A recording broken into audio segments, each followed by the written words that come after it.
श्री गुरुचरण कमलेभ्यो नमः। साधव दक्षिणाम, कुछ दक्षिणा चढ़ा दीजिए उसमें गुरु जी को।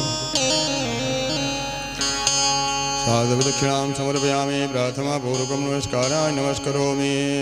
ब्राह्मण पूजन थोड़ा सा लेके तिलक लगा दीजिए सभी को।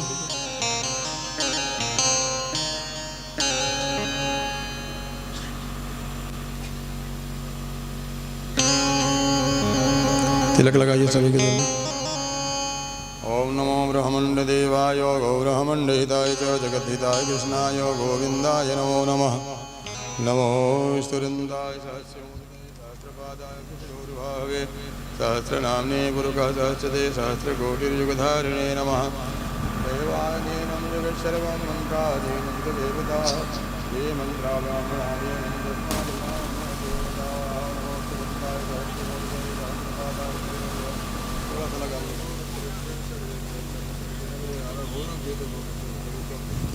प्रणाम करिए।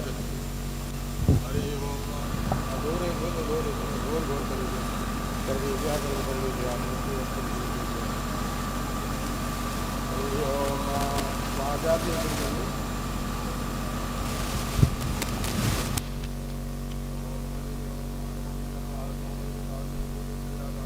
गे आसीत सदाधार पदवी नद्यामांक समय देवाय हविका विधेयम्।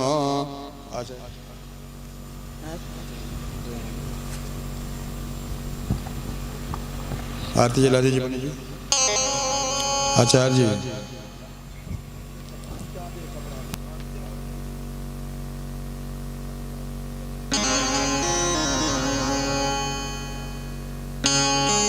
हरि ओम। ओम चंद्रमा मन सूर्या जलाइए। ओम चंद्रमा मन सूर्यात किक्षो सूर्यायतो। हरि ओम। ओम इदगुम हविः प्रजननं मे असदस्य वीरगुम सर्वगणगुम स्वस्ति। घुमाइए। स्वस्ति आत्मशनि प्रजा शनि पशु शनि लोक शन्य भय शनि अग्नि प्रजां बहुलां मे करोत्पन्नं पयोरेतु वसमासु दत्य। कर्पूरगौरं करुणावतारं संसारसारं भुजगेन्द्रहारं सदा वसन्तीं हृदयारविन्दे भवं भवानी सहितं नमामि। त्वमेव माता च पिता त्वमेव बन्धु च सखा त्वमेव विद्या द्रविणं त्वमेव सर्वं मम देवदेव। सशङ्खचक्रं सगरीतकुण्डलं सपीठवस्त्रं सरिसेरुवेक्षणं सहारवक्षस्थलकौतुकश्रियं नमामि विष्णु शिरसा चतुर्भुजम्। आराधकिं समर्पयामि जले शीतलीकरणम्। ओम देवो शान्तिरन्तरिक्षगुं शान्ति पृथिवी शान्तिरापः शान्तिरोषधयः शान्तिः वनस्पतयः शान्तिर्विश्वेदेवाः शान्ति ब्रह्म शान्ति सर्वगुं शान्ति शान्तिरेव शान्ति सामा शान्तिरेधि। हस्तो वृक्षालयातो नाना सुगन्धपुष्पाणि यथा कालोद्भवानि च पुष्पाञ्जलिर्मया दत्तो गृहाण परमेश्वर। श्रीपुराणपुरुषोत्तमाय नमः। मन्त्रपुष्पाञ्जलिं समर्पयामि। बोलिए यज्ञनारायण भगवान की जय हो। बोलिए सद्गुरुदेव भगवान की जय हो। बोलिए व्यास जी महाराज की जय हो। नमः पार्वती पदये हर हर महादेव।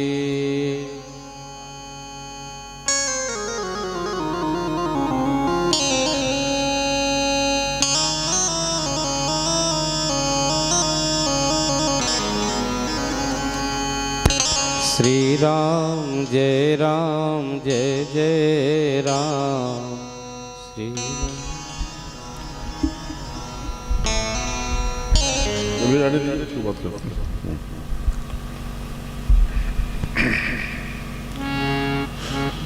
हरि ओम।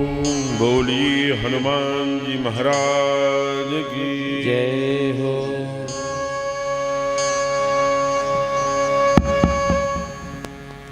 अरे भाई हनुमान जी महाराज में श्री गुरु चरण सरोज शुरू हो जाएगा।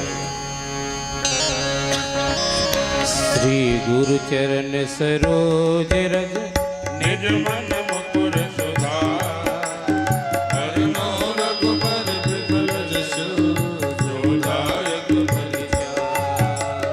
भोजन तन जानिके सुमिरन पवन कुमार। कर बुध विद्या देव मोहि हरहु कलेश विकार।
से बोलिए राघवेंद्र सरकार की जय हो, उमापति महादेव की जय हो, पवन सुत हनुमान की जय हो, आज के आनंद की जय हो, अपने अपने सदगुरुदेव भगवान की जय हो। नमः पार्वती पतये हर हर हर महादेव।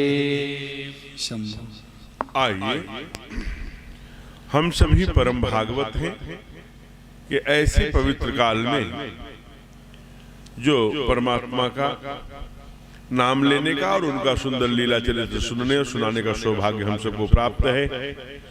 आज के जो मुख्य यजमान इस नाते श्रीमान राम प्रसाद जी, और मैं ठीक नाम लेता हूं ना, और श्रीमती बारामती जी जो इस संस्थापक संरक्षक है इस अपने पूरे प्रांगण मंदिर और नर्मदेश्वर महादेव के, उनके कर कमलों से व्यासपीठ की, हमारे हनुमान जी महाराज जी की और ब्रज से आए हुए संगीताचार्यों का सुंदर स्वागत अभिनंदन किया तिलक लगाकर। आज कथा का खष्टम दिवस है, माघ शुक्ल पक्ष अष्टमी है और आज रविवार है। ऐसे पुण्य काल में हम सभी जितने भी कथा के श्रोता आए हैं उनको हम श्री राम में सब जग जानी करहु प्रणाम जोर जुगबानी के आधार पर प्रणाम करता हूं।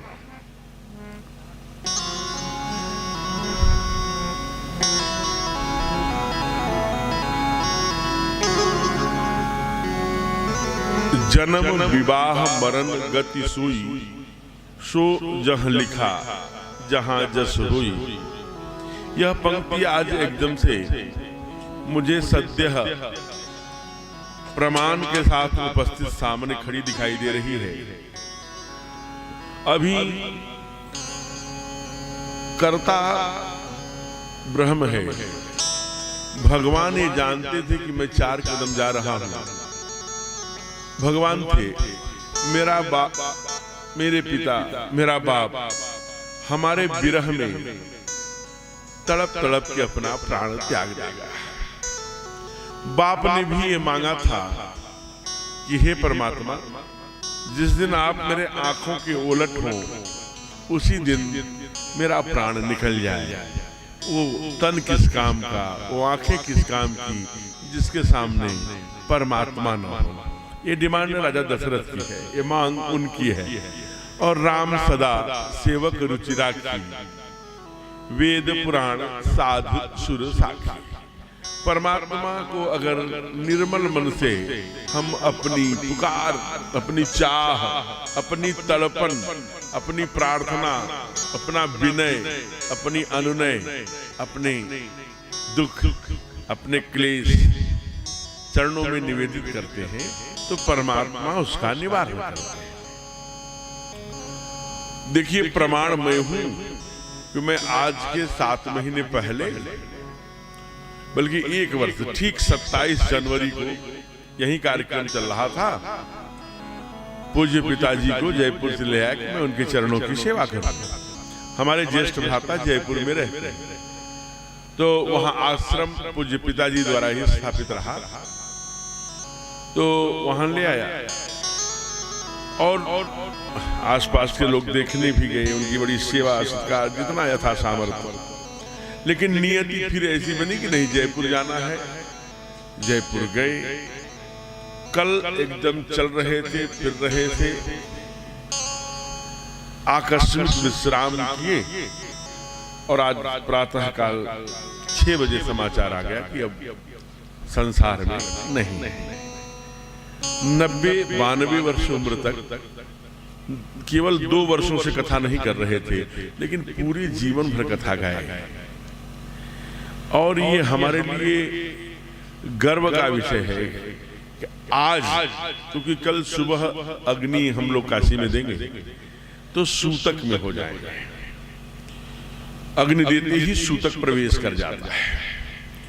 क्योंकि YouTube पर सारे लोग देख रहे हैं, अपने पूज्य पिताजी के लिए इससे बड़ी श्रद्धांजलि नहीं हो सकती कि आज जो शरीर है उनका दिया हुआ है और उनके आज गोलोकवास के समय आज की कथा उन्हीं के चरणों में समर्पित करके गाने का प्रयत्न करूंगा।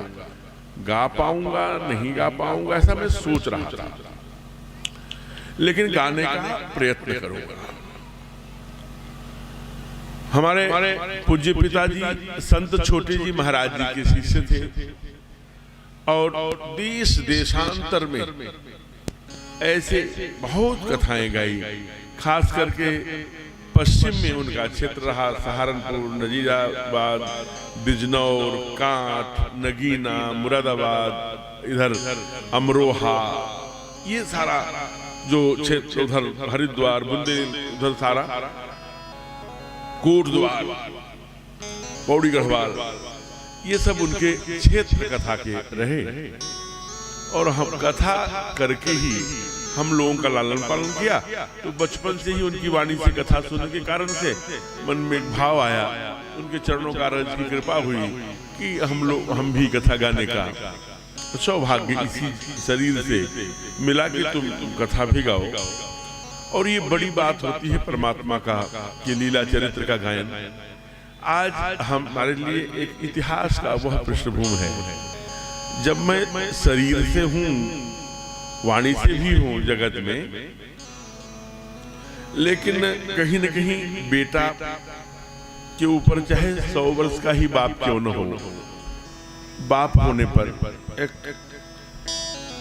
लगता है कि कुछ है, गार्जियन है, संरक्षक है, पिता है। एक शब्द है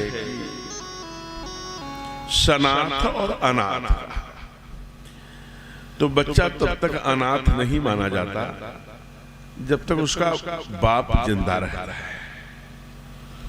तो पूज्य पिताजी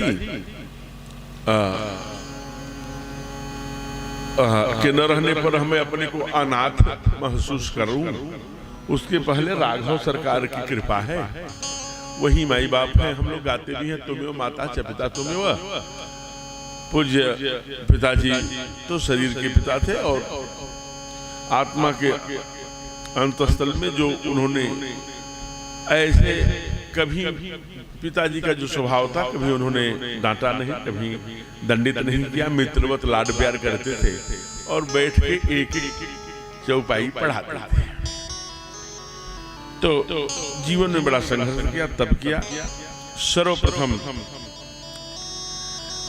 एक अनौपचारिक उद्बोधन ही सही, एक जैसे भी हम अभी अपने प्यारे श्रोताओं से आग्रह करेंगे कि पूज्य पिताजी के आत्मा के लिए, शांति के लिए, परमात्मा के चरणों में, पाद पद्मों में ठाकुर जी हमारे उनको स्थान दें। इसलिए सभी सच्ची दक्षिणा हमारी यही होगी कि सभी लोग हमारी तरफ से मौन होके, आंख बंद करके 1 मिनट मौन धारण करके उनकी आत्मा को शांति के लिए हम भाव से प्रार्थना करें नरोदेश्वर महादेव से कि हे परमात्मा, उन्होंने तो जीवन भर कथा गाया है, लेकिन फिर भी कहीं पुण्य क्षय कोई हो तो वो रोकना नहीं, सीधे अपने चरणों में स्थान देना।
शांति शांति शांति। विराज।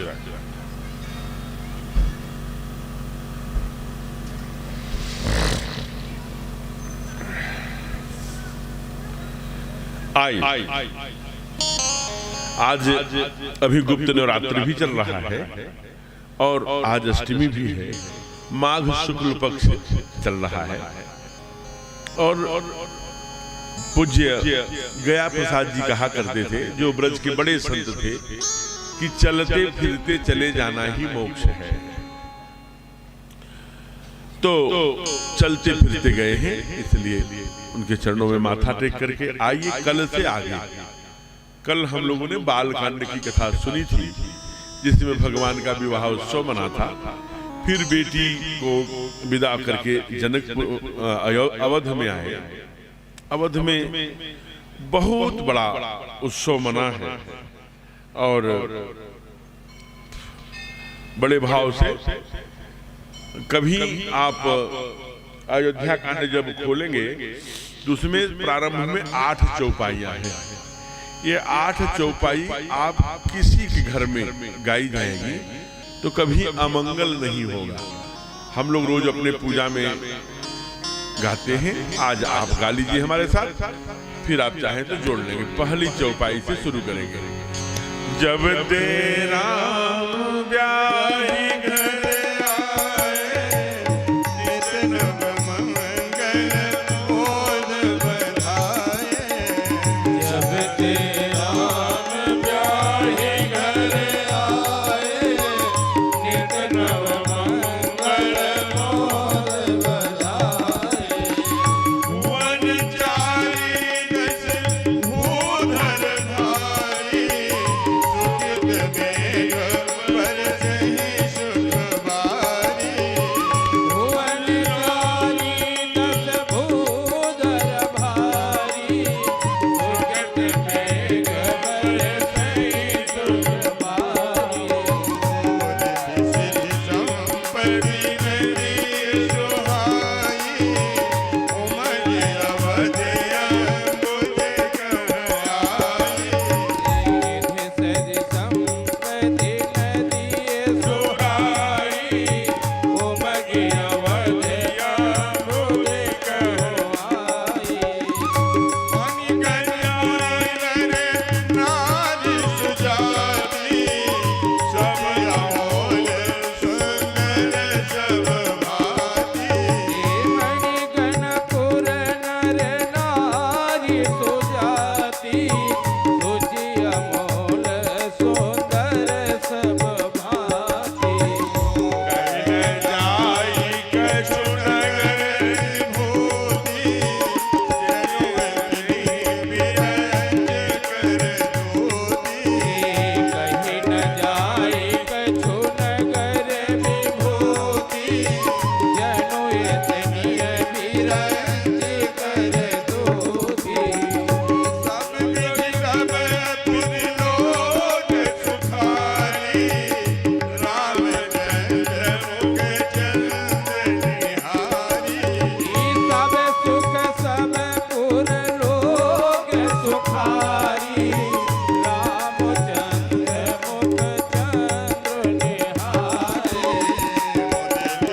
राम ब्याही घर आए, नित नव मंगल मोद बधाए। नित नित मंगल हो रहा है, आनंद बज रहा है। बधाए मतलब बधाइयां बज रही हैं। ऐसे 25 साल बीत गए। कितने साल? 25 साल। राजा का एक स्वभाव है। क्या है राजा का स्वभाव? कहा एक दिन की बात है, राजा ने ऐसे ही दर्पण उठाया और अपने चेहरे को देखा, तो देखता क्या है कि कान के नीचे बाल सफेद हो रहे हैं। अरे ये तो बुढ़ापा आ रहा है, ऐसा राजा ने सोचा होगा। उसी समय क्योंकि राजा का ये गुण है कि रात्रि में, दिन में 1-2 बार जब भी अकेले में होता है तो दर्पण देखता है, और दर्पण सबको देखना चाहिए। दर्पण जो चेहरा, असली चेहरा कब दिखाई देता है दर्पण में? जब रात होती है, अपने कमरे में हम अकेले होते हैं, हम होते हैं, अंधेरा होता है और हमारा चेहरा होता है। उस समय देखें कि हमारा चेहरा किससे मिल रहा है। राम जी की पार्टी से मिल रहा है कि रावण जी की पार्टी से मिल रहा है? हमारा चेहरा राम जैसा बन रहा है कि रावण जैसा बन रहा है? कैसे देखेंगे? एक शब्द है सिंहावलोकन। सिंह 4 कदम चलता है, फिर पीछे पलट के देखता है, तो वैसा चाहिए। 4 कदम चलना, फिर पीछे देखना। तो ये परिष्करण जब हम उस दर्पण को देखते हैं, तो मन में अगर ये भाव है, अरे ये तो चेहरा खराब बन रहा है, राम जैसा चेहरा बनाना चाहता था।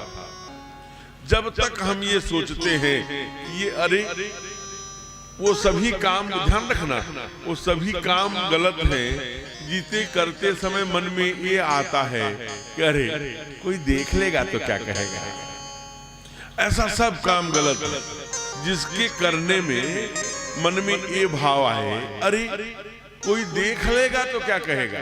और जब उस काम को करते समय यह भी मन में न आए तो समझ लेना कि अब हम वापस नहीं आ सकते, क्योंकि हम उसके अभ्यासी हो गए।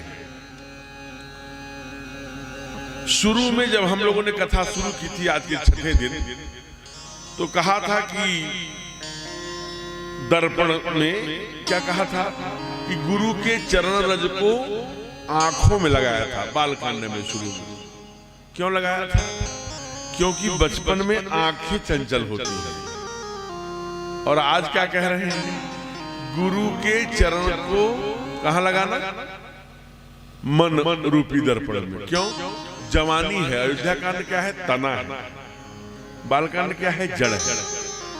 बालकांड वह जड़ है जिसमें लगभग 360-370 दोहे हैं। जरा विचार करना, 62-50 बड़ा, सबसे बड़ा कांड है। इसलिए बाल, जिसका बालपन सवर गया ठीक से, फिर आगे सब ठीक होगा। इसलिए सबसे बड़ा क्या रखा? बालकांड रखा। उसमें क्या किया कि श्री गुरु के चरण रज का काजल लगाओगे तो श्री गुरु नखमन, श्री गुरु पद नख मनगन ज्योति सुमिरत दिव्य दृष्टि होती, उगर ही विमल लोचन ही। तीसरा नेत्र कौन है? विवेक का नेत्र खुलेगा। कुल मिलाकर के बाल्यावस्था में आंखें चंचल होती हैं, जवानी में मन चंचल हो जाता है।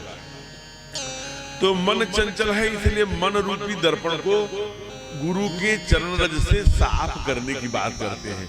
और यह दोहा अयोध्या कांड का पहला दोहा है। और अगर सनातन धर्मी बच्चा है, परिवार है, तो बच्चे को भी दोहा याद है। आज हमारे साथ साथ गाइए। श्री गुरु चरण सरोज निज मन मुकुर सुधार, बरनौ रघुबर विमल जस, जो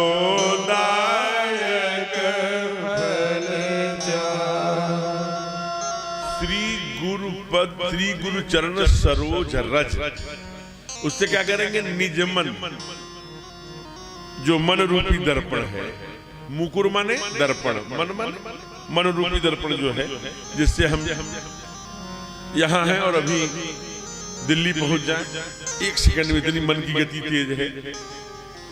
कई लोग तो यहाँ कथा में भी होंगे, लेकिन मन कहीं और पड़ा होगा, घर में भी हो सकता है और व्यवस्थाओं में भी हो सकता है।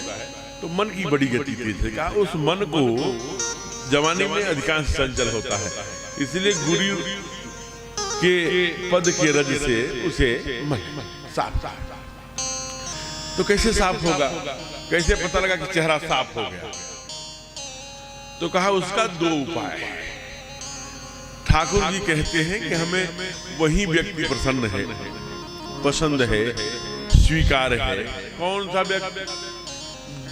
जो निर्मल है। तो प्रभु निर्मल है कौन? तो नीचे है ना, जब पूरी चौपाई आप गाएंगे तो नीचे में उत्तर, जहां प्रश्न है वही उत्तर है। कैसे? जैसे लिखते हैं, निर्मल मन जन सोई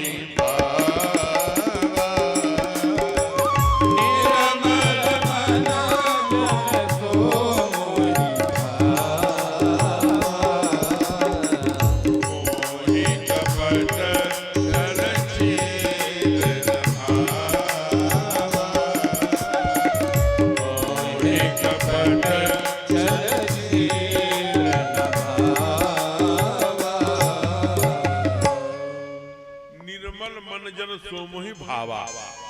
तो निर्मल कैसे बनेगा? तो तीन बातें जिसके अंदर नहीं रहेगी वो निर्मल। कौन कौन? मोह, कपट, छल और छिद्र। ये क्या है? कपट है जो रहना वो दिखना नहीं, जो दिखना वो रहना नहीं। दैट इज ए कपट। ठीक है, बात समझ में आ गई? जैसे मारीच, कल उदाहरण दिया। दूसरा छल, विश्वास की वह पराकाष्ठा जहां अविश्वास शून्य हो जाता है, वहां घात करना, यह छल है। सपोज दैट, उदाहरण के लिए हमने किसी को इतना विश्वास में ले लिया और कहा मीत, महीपत, माहुर तीन है, जहर, पॉइजन। हम विश्वास में लेके किसी के भोजन को, अपने मित्र को पॉइजन दे दें, ये छल होता है। और छल क्या है? हम अपने देवरानी अथवा जेठानी के बेटे को अपने कमरे पे रह के पढ़ाता हूं। संयोग से जो जिसका बेटा मैं रखी हूं अपने कमरे पर, उसका बाप आ गया, सबको साथ भोजन देना है। अभी तो मैं उस बेटे के साथ, उनके बेटों के साथ दुर्व्यवहार कर रही थी या कर रहे थे। अब उसका बाप आया तो उसके बेटे को उसके सामने इतनी ऊंचे से दाल में कड़कड़ घी देना और अपने बेटे को चावल के नीचे छिपा के देना, ये छल है। उस बेटे को कभी फायदा नहीं करेगा जिसको आप स्वस्थ रखना चाहती हैं, खिलाकर। ये मेरा बेटा है, ये देवरानी जेठानी का है, इसको चावल के नीचे छिपा के दे दें। ये परमात्मा देखता है। ऐसे व्यक्ति, चाहे वो माँ हो चाहे पुरुष हो, कोई भगवान को अच्छा नहीं लगता। ये हो गया छल। छिद्र क्या है? छिद्र माने होता है कमी।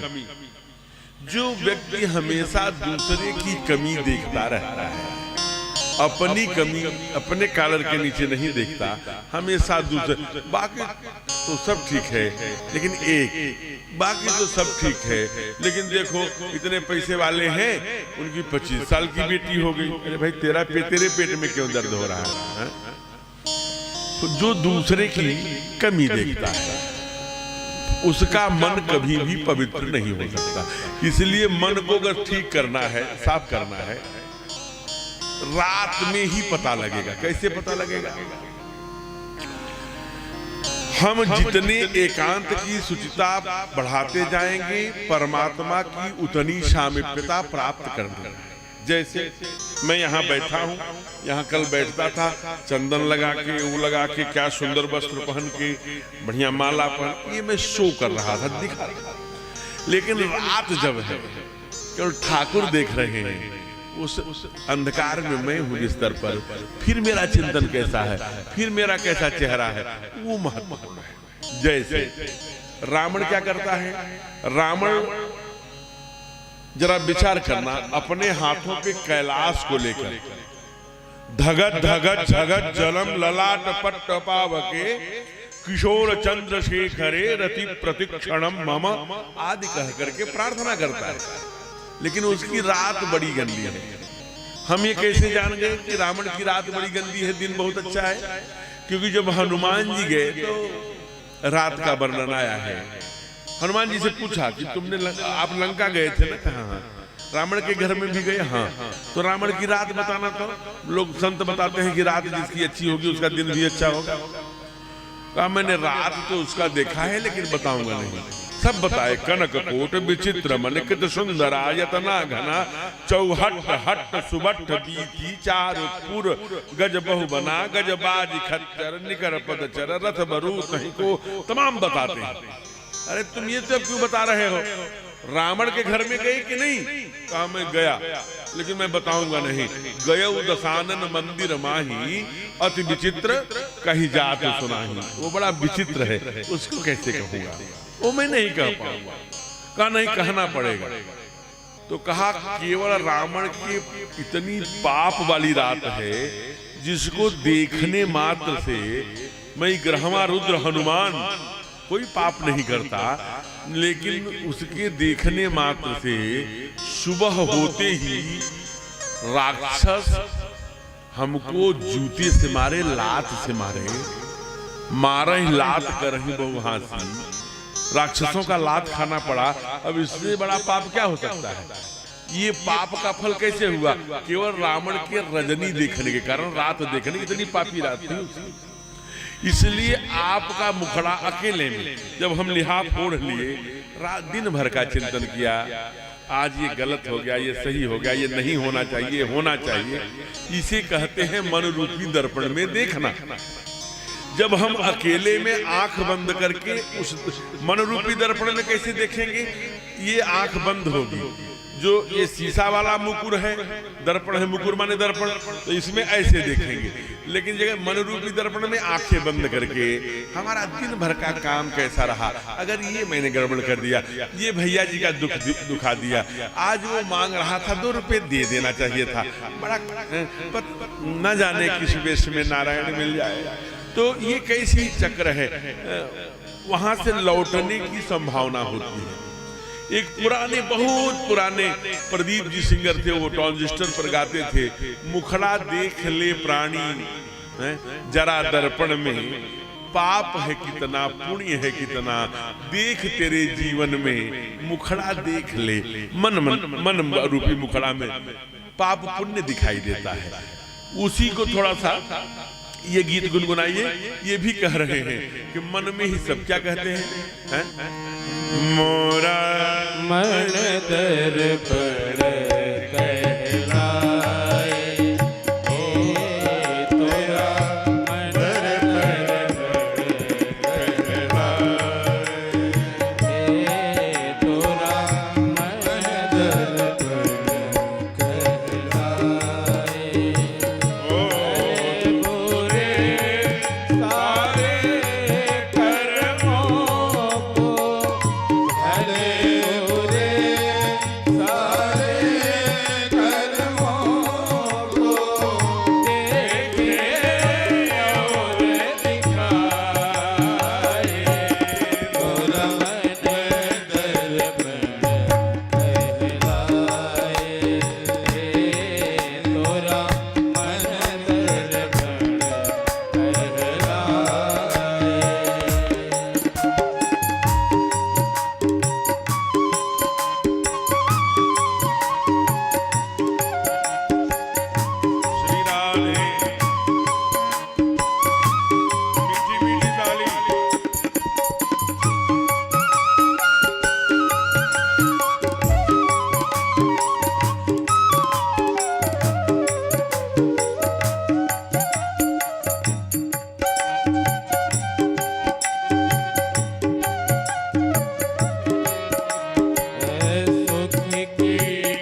की गलियां दुख के काटे मन जब का आता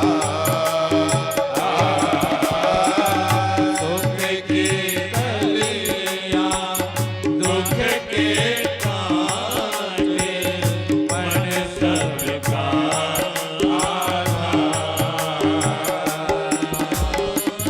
मन से कोई बादल जाए मन से कोई बात छिजना मन के नैन हजार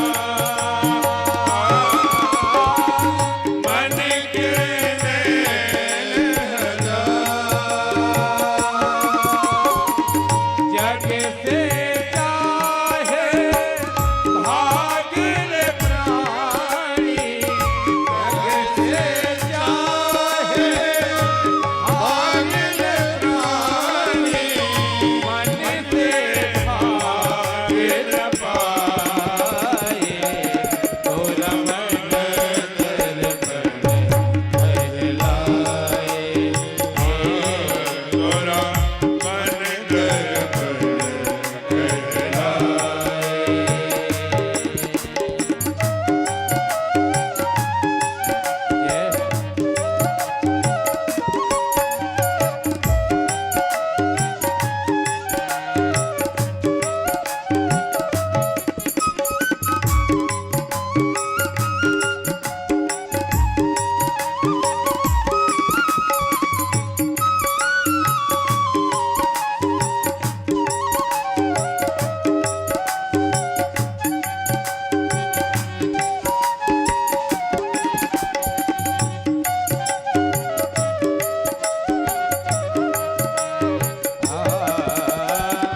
मन ही देवता मन ही ईश्वर मन से बड़ा न को मन ही देवता मन ही ईश्वर मन से बड़ा न को मन उजियारा जब जब फैले जग उजियारा हो जग उजियारा हो इसे उजले धर पर प्राणी इसे उजले धर पर प्राणी भूल न जमने पाए तोरा मन दर्पण कहलाए तोरा मन दर्पण कहलाए भले बुरे सारे कर्मों को भले बुरे सारे कर्मों को देखे और दिखाए तोरा मन दर्पण कहलाए तोरा मन दर्पण कहलाए तोरा मन दर्पण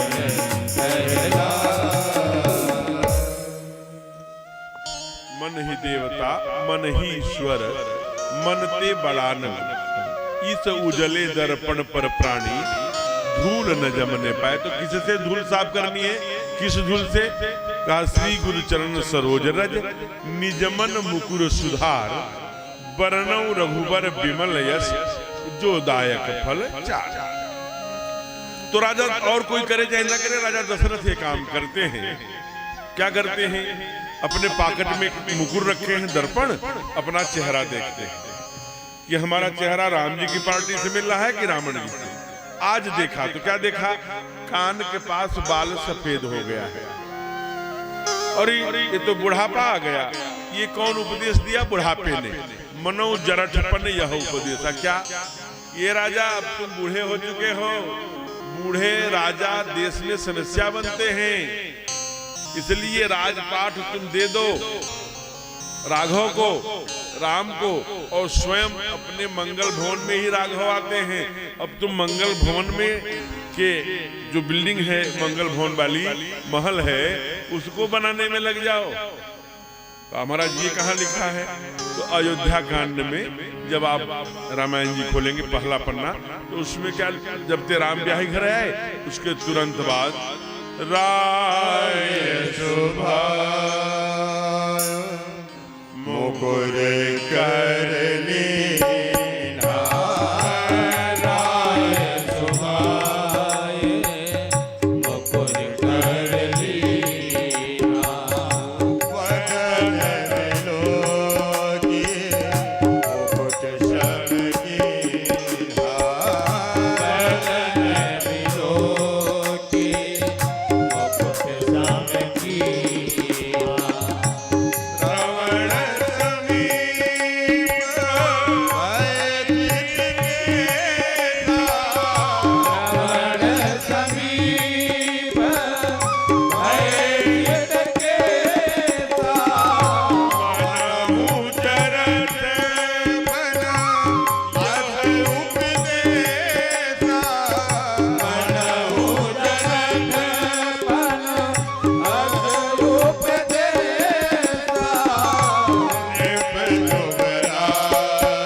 शुभाय माने आदत बस, कर माने हाथ, मुकुर माने दर्पण। राय शुभाय मुकुर कर लेना, हाथ ले लिया। क्या किया?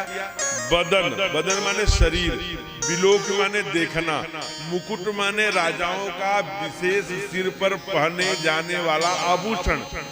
मुकुट सम किया, सम माने बराबर, बराबर किया। तो क्या देखा? श्रवण समीप, कान के पास, श्रवण समीप भयउ चित केसा, ये बाल चित सफेद हो गए। मनो जरठपन, मानो बुढ़ापे ने यह कहा। क्या? हे राजन, नृप जुबराज राम कहूँ देहूं, जीवन जन्म लाह किनले हूँ। अरे इसीलिए तो भगवान को अपने घर में बुलाया था, अपना पुत्र बनाया था, उसे राजा राम कब बनाओगे? इसलिए जीवन का जो लाभ है, जीवन जन्म लाभ, जीवन रूपी लाभ ले ले राजा। अब बुढ़ापे में राजपाट का मोह छोड़ दे, अब तुम राजा को, राघव को, राम को राजा राम बना दो। यह मन में जब आया, राजा की एक क्षण विलंब नहीं किए। कहाँ आए? मंत्री परिषद, मंत्रिमंडल को बुलाया, सारे मंत्रियों को, सारे अपने जो महामंत्री होंगे, मंत्री होंगे, उपाध्यक्ष होंगे, और जो पद पे सारे लोगों को बुलाकर कहा, आपका क्या मत है? कहा, हम लोग यही सोच रहे थे, लेकिन आपके संकोच में नहीं कह रहे थे, आपने ठीक निर्णय लिया है। लेकिन आज राजा ने एक काम गड़बड़ कर दिया। जब दुख पड़ता था तो वो गुरु के पास जाता था, आज गुरु के पास नहीं गए, गुरु को बुलवा लिया। बाबा लिखते हैं, गुरु वशिष्ठ कह गए हकारा। गुरुदेव को भी लगा कि अरे आज राजा को क्या हो गया, क्यों बुलवा रहा है, चल कर आया। कहा, बोलिए क्यों बुलवाया चक्रवर्ती? कहा, आप बताइए, मैं राजा को, अपने बेटे राम को ना अब राजा राम बनाना चाहता हूं, आपका क्या मत है? गुरुदेव तो जानते हैं कि राजा राम बना नहीं पाओगे, काहे के लिए आए हैं, लेकिन हो सकता है बना दे। होनी को कौन, तो हम काहे बाधा बने? तुरंत बोल पड़े, अगर तेरे मन में आया ही है राजन, तो एक काम करना। कहा, क्या? कहा, विलंबन करिए सबहि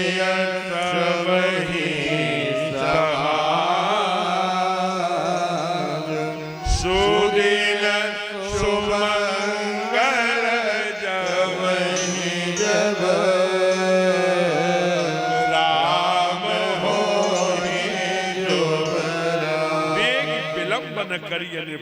अगर ऐसा मन में आ गया है ना, शुभ से शीघ्रम, अच्छे काम को तुरंत करना चाहिए और बुरे काम को कल पे टालना चाहिए, कर डालो।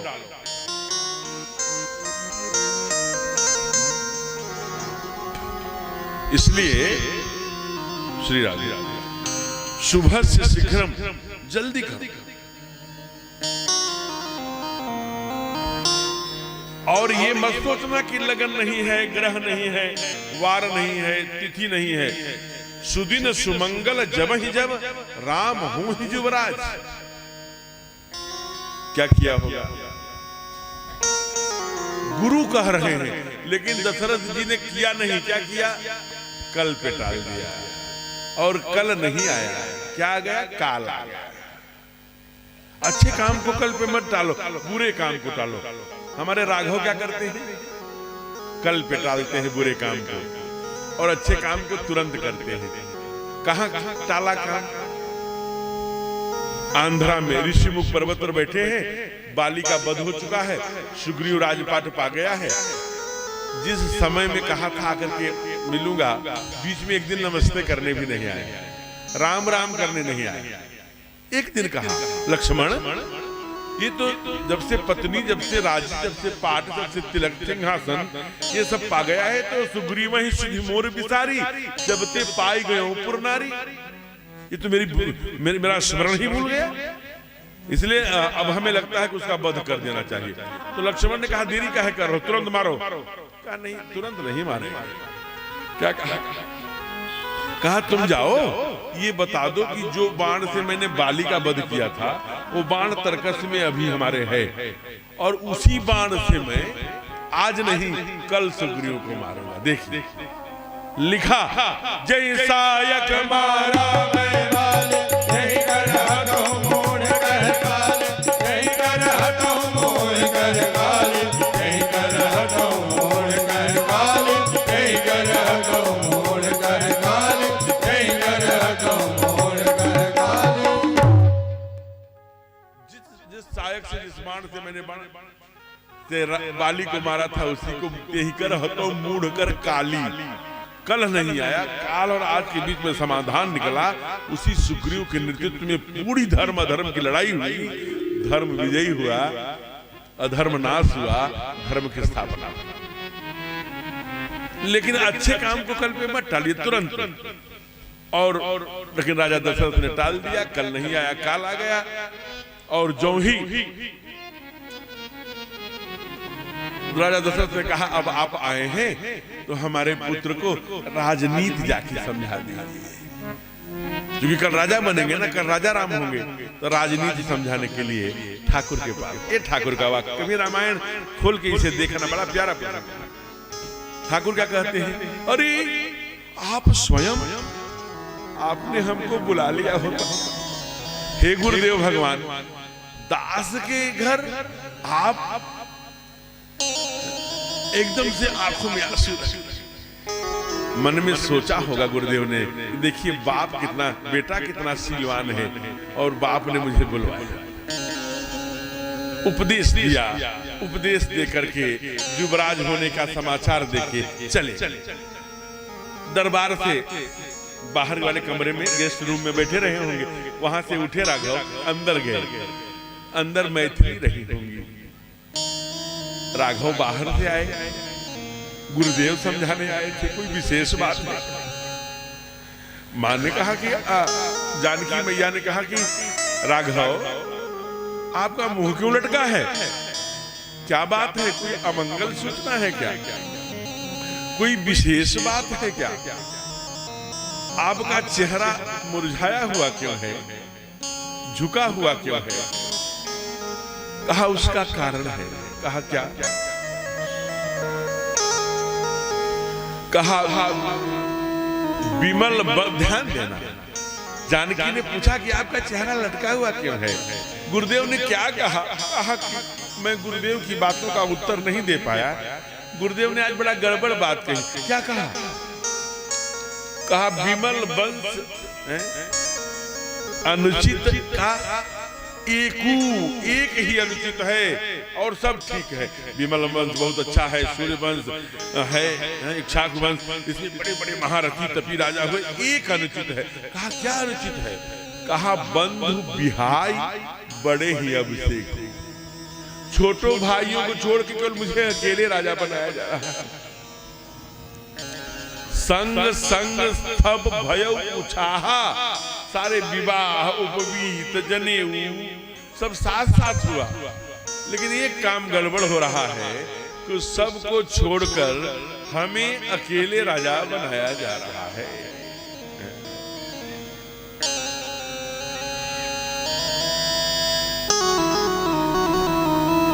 अब ये समाचार अंदर चल ही रहा है कि देवताओं ने एक आपातकालीन मीटिंग बुलाई। कहा ये देखो राजा बनने जा रहे हैं, आए थे धर्म की स्थापना करने, दुष्टों का नाश करने, सज्जनों की रक्षा करने, अब ये तो राजा बनकर बैठेंगे। तो कहा कुछ करो। कहा क्या करें? कहा किसी की मती सरस्वती मैया को बुलाओ। सरस्वती माँ ने साफ इनकार दिया, मैं कुछ नहीं कर सकती। भगवान ने स्वयं कहा है, जननी जन्मभूमिश्च स्वर्गादपि गरीयसी अपि स्वर्णमयी लंका न में लक्ष्मण रोचते। यद्यपि लंका सोने की है, लेकिन मेरे लिए अवध जन्म पुरी मम पुरी सुहावन, अति प्रिय मोही यहाँ के बासी, अवध तजे तन नहीं संसारा। ये चारों बात ध्यान में आ गई। जननी जन्मभूमिश्च स्वर्गादपि गरीयसी, अति प्रिय मोही यहाँ के बासी है? कहा अवध तजे तन नहीं संसारा, और कहा कि जो अति प्रिय मोह, जो अवध के लोग हैं वो मुझे बहुत प्रिय हैं, और यहाँ के रहने वाले, और जो यहाँ एक बार मर जाता है, अवध तजे तन नहीं संसार। अवध में जो एक बार प्राण विसर्ग होता है वो फिर संसार के आवागमन से मुक्त हो जाता है। इसलिए मैं किसी कहा कि सब अवध के कहां है? कहा क्यों? कहा एक मंथरा के जो आई है कैकेयी के साथ, वो अवध की थोड़ी है। कहा हाँ ये बात तो है, मैं उसके लिए सोच सकती हूँ।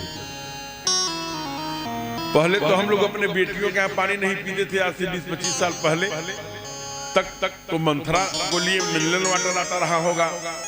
कैकेयी जैसे मंथरा के ही जिह्वा पर सरस्वती में गई गिरामती हुई, और वो सीधे भागी हुई आई, एकदम लंबी गहरी सांस लेते हुए।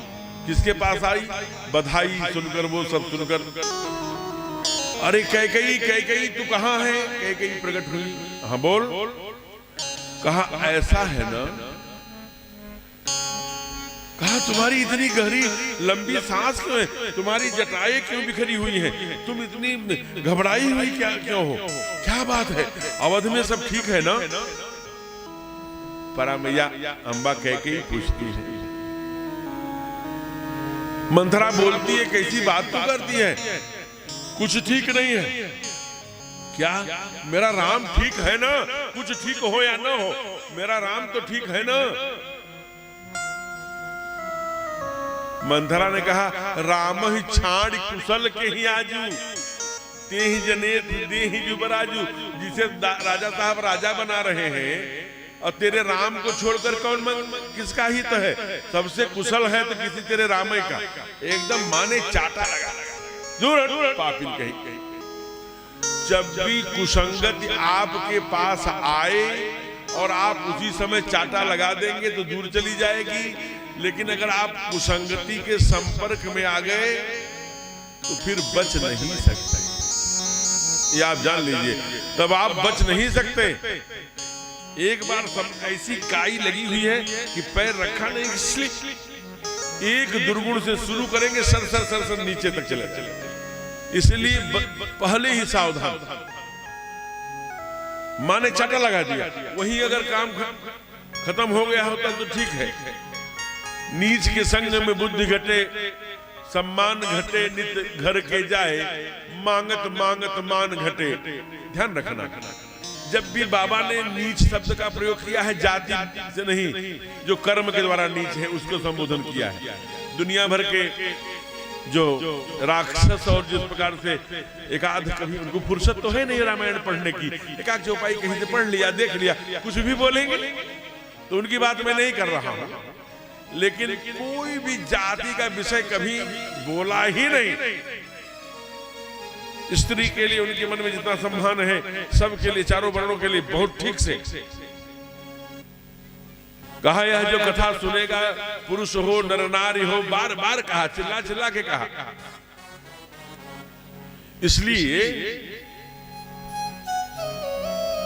अगर नीच के संग में, माने जो कुबुद्धि वाला है, जो कुनीति वाला है, जो कुमार्गी है, सुमार्गी नहीं है, जो विमति वाला है, घर में विमति करता है, अलगाव करता है, सुमति निर्माण नहीं करता,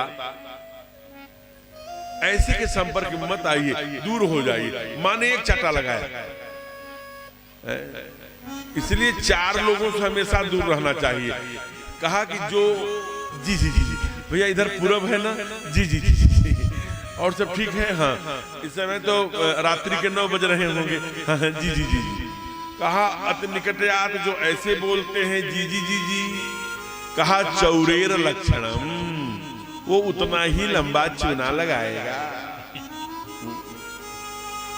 कभी कभी आपके असली दर्पण के बारे में बताए, महाराज जी जरा यहाँ तक काला लगा है, जब देखिएगा तो ठीक से पूछ लीजिएगा, समाज देखेगा काला तो क्या कहेगा, अच्छा मित्र तो वही है जो चुपके समय बता दिया कि यहाँ लगा है। हमारे दुर्गुणों को आज कैकेयी ने कहा कि महाराज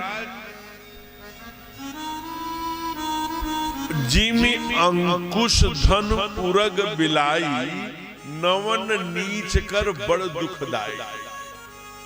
नीच का झुकना भी बड़ा कष्टप्रद होता है। एकाएक बहुत दुष्ट व्यक्ति है, अरे जी जी जी जी जी करके प्रणाम करने लगे, अरे ये गड़बड़ करेगा, लंबा घात है। कहा कैसे करेगा? जिमि अंकुश, अंकुश माने हाथी के माथे पर भाला की तरह लगने वाला औजार, झुकता है तो वार करे। अंकुश धन, धन झुकता है तो वार करेगा। उरग सांप झुकेगा तो वार करेगा। बिलाई, बिलाई माने बिलाई जाति के सभी प्रजाति, शेर हुआ, झुके नहीं कि वार करेंगे, वैसे नीच झुका नहीं कि वार करेगा। झुक गई, क्या कहा? ओहो ठीक है तू अपना काम कर, मैं तो बताने आई थी, चेर छाड़िए भोग की रानी, हम कहब अब ठकुर सुहाती, ना ही तो मौन रहब दिन राती। अब मैं वही बोलूंगी जो तुम्हें अच्छा लगे, नहीं तो मैं अपनी बात मुंह को बंद रखूंगी। और अब बाकी बवा जो लुनी दैव जो दीन्हा, मैं जो बोई हूं वही न लाऊंगी। कितनी आपकी भाषा बोल रही है। बवा को लुनी दैव जो दीन्हा, जो विधाता भाग्य में दिया है वही पाऊंगी और वही तू भी पाएगी रानी। और बुआ तो लुनी, जो बोएंगे वही लाएंगे, इसलिए बुआ तो लुनी दैव जो दीन्हा। जाके बैठ गई, लेकिन बैठी नहीं, वहीं से बुदबुदा रही थी। बुदबुदाते बुदबुदाते क्या किया? कहे से कथा सत सवति के, जेहि विधि बाढ़ विरोध। कितने सौतों की कथा सुनाई? 100 सवतियों की। तुमको अभी पता नहीं है, जैसे कद्रू ने विनीता को दुख दिया था ना, वैसे तुम्हें कौशल्या देगी। आज तुमको जो मेरी बात बुरी लग रही है, तुम मुझे खाने को दौड़ रही हो, मार रही हो, बचपन से मैं तुझे पाली हूँ, मैं तुम्हारे स्वभाव को जानती हूँ, तू निर्छल है, तू मन में किसी के बुरा भाव सोचती नहीं। कौशल्या ने जो तेरे साथ षड्यंत्र किया है वो तू सोच नहीं पा रही है। कद्रू विनीत ही दीन दुख, तुम्हें कौशला दे, भरत बंदी गृह होए, लखन राम के। लखन तो राम की चरणों की सेवा करेगा, भरत को बंदी गृह में डाल दिया जाएगा। कद्रू विनीत ही दीन दुख, जैसे कद्रू, कद्रू कौन है? कश्यप की पत्नी है। विनीता कौन है? कश्यप की पत्नी है। इसकी कथा आप जानते होंगे, ये बड़ी दुष्ट है, ये कौन? कद्रू। कद्रू सर्पों की माँ है, विनीता गरुड़ की माँ है। कद्रू ने एक दिन विनीता से कहा कि एक कद्रू, विनीता, ये सूर्य के रथ के घोड़ों की जो पूंछ है वो काली है कि सफेद? कहा सफेद है। कहा पागल बनी हो, काली है। कहा शर्त लगाओ। कहा कैसी बात करती हो छोटी, क्योंकि जेठानी थी विनीता। छोड़ छोड़, नहीं शर्त लगाना पड़ेगा दीदी। चलो तेरे प्रसन्नता के लिए शर्त लगाती हूँ, बोल। अगर काली हुई तो जीवन भर आपको मेरी दासी बन के रहना पड़ेगा, और सफेद हुई तो मैं आपके चरणों की दासी बन के रहूंगी। घर आई, सांपों की माँ थी, सांपों से पूछा, ऐ बच्चों, सूर्य के रथ के घोड़ों की जो पूंछ है काली है कि सफेद? सभी सांपों ने कहा, माँ जानती हो सूर्य के रथ के घोड़ों की पूंछ एकदम सफेद है। अरे मैंने तो कह दिया काली है। किससे कहा? कहा तुम्हारी बड़ी माँ से। कहा तब आप शर्त हार जाएंगी। कहा कैसे हार जाएंगे? तुम लोग क्या करोगे? कहा हम लोग माँ के का छल नहीं कर सकते। कहा क्यों? दुनिया में मैं ही ऐसी माँ हूं जो अपने ही पुत्रों को खाती हूं। बेचारे डर गए सब सांप। माँ ने कहा कि जाकर के पूंछ में लिपट जाओ। सभी सांप जाके पूंछ में लिपट गए। दूर से दिखा दिया, अरे ये तो सफेद दी, काली कैसे हो गई? चल। तब से विनीता को दासी बना लिया। सारे पोछा, झाड़ू, घर के बर्तन, भोजन बनाना सब विनीता करती थी। ये बैठ के भोजन करती थी और बच्चों को खिलाती थी। जब बड़े हुए गरुड़ जी तो माँ से पूछा कि क्या कारण है?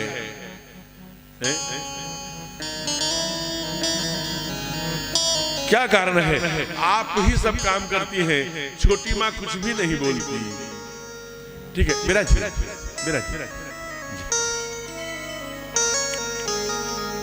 छोटी माँ कुछ भी नहीं करती। तो माँ ने सब बात बता दिया कई बार पूछने पर, बहुत लंबा प्रसंग है।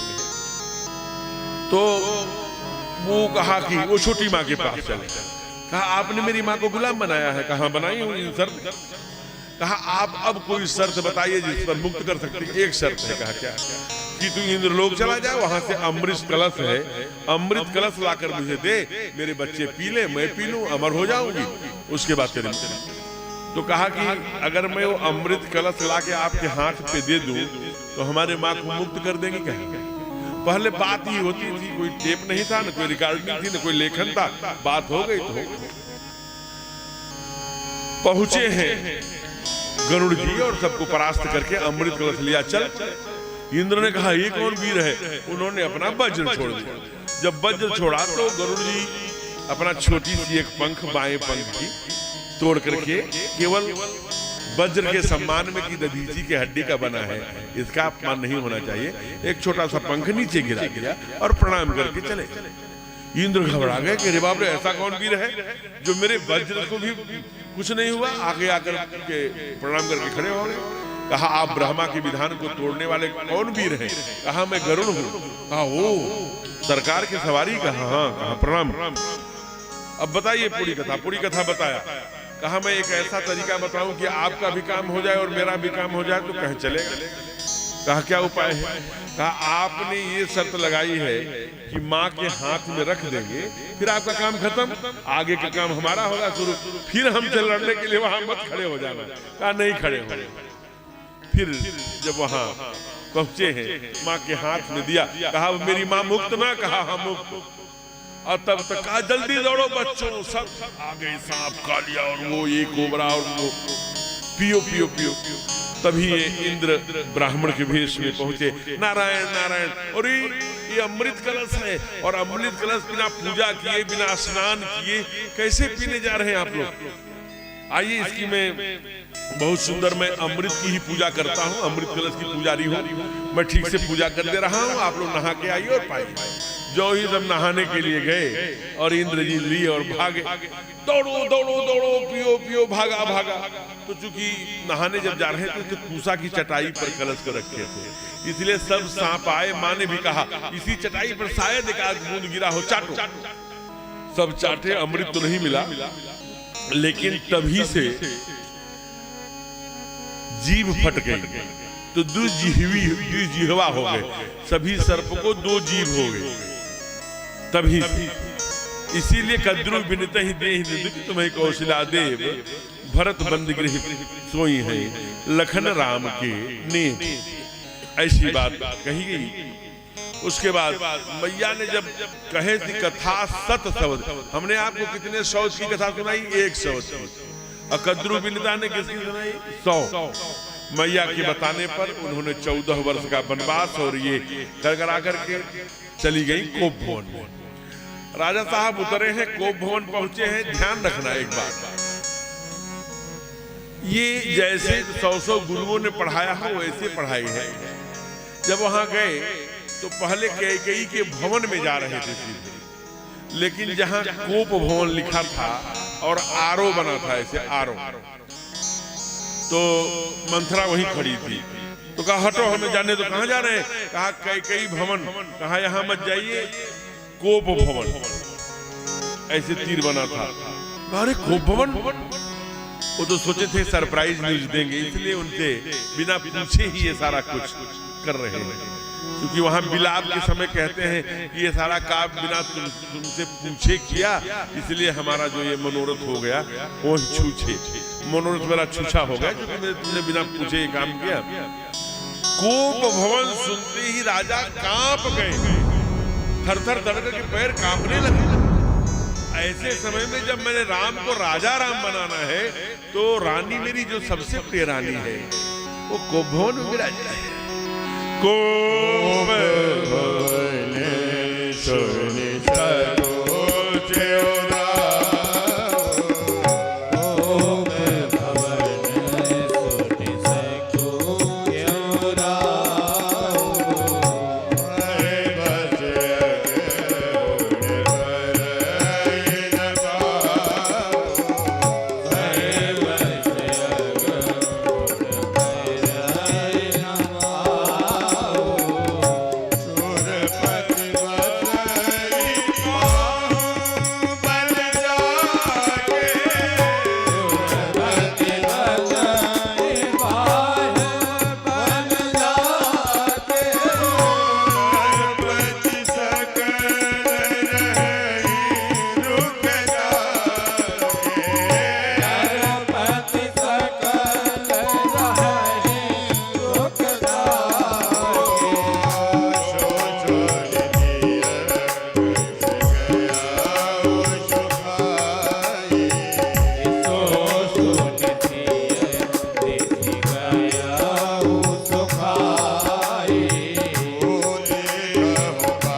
सहम गए।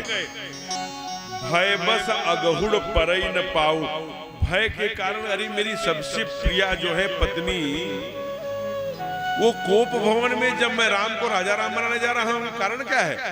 कांप गए राजा दशरथ। कहा कौन राजा दशरथ कांप गए? कहा सुरपति बसहि बाहुबल जाके, सारे देवता जिनके भुजाओं के अधीन है और पृथ्वी के राजा सब उनके मुखड़े की तरफ देखते रहते हैं। नरपति सकल रहें रुखता के, कि कभी मुझे कुछ कहे तो आर्डर फॉलो में, आज्ञा पालन में विलंब न जो हो जाए, इसलिए सब उनके मुख की तरफ। वो राजा पत्नी के काम वासना में, पत्नी के प्रेम में, पत्नी के आकर्षण में आज सारी बुद्धि नष्ट होकर लुंठित हो गई। क्या हो गया है? राजा ने अनेक अनुनय बिना किया, कहा कुछ भी तो बोल, सब पूरा करूंगा, छोड़। काले वेश में क्यों है? तुझे पता है क्या? मैं राम को राजा बनाने का संकल्प ले लिया हूं। ऐसे घड़ी में तुम नाराज मत हो। कहीं हेतु ना निशान, कारण क्या है निशाने का? बोल। माने वो 2 वचनों का जो देवासुर संग्राम में वचन दिए थे, याद दिलाया। आपको ध्यान में है जब आप बाण लगने से बेहोश हो गए थे, मैं अकेली आपको रथ पर लेकर आई थी। बड़ी वीर मां थी, ठाकुर की बड़ी प्रिय मां। परमात्मा है ना। बड़ी मैया को उतना लाड नहीं करते कौशल्या मैया को, छोटी मैया उर्मिला को, सुमित्रा को उतना प्यार नहीं करते जितना स्नेह अपनी मां कैकेयी से करते हैं। अब जरा सोचिए, ये जो कनक भवन आप जाते हैं दर्शन करने, मां ने अपनी बड़ी बहू को मुंह दिखाई दे कितना स्नेह करती रही होगी।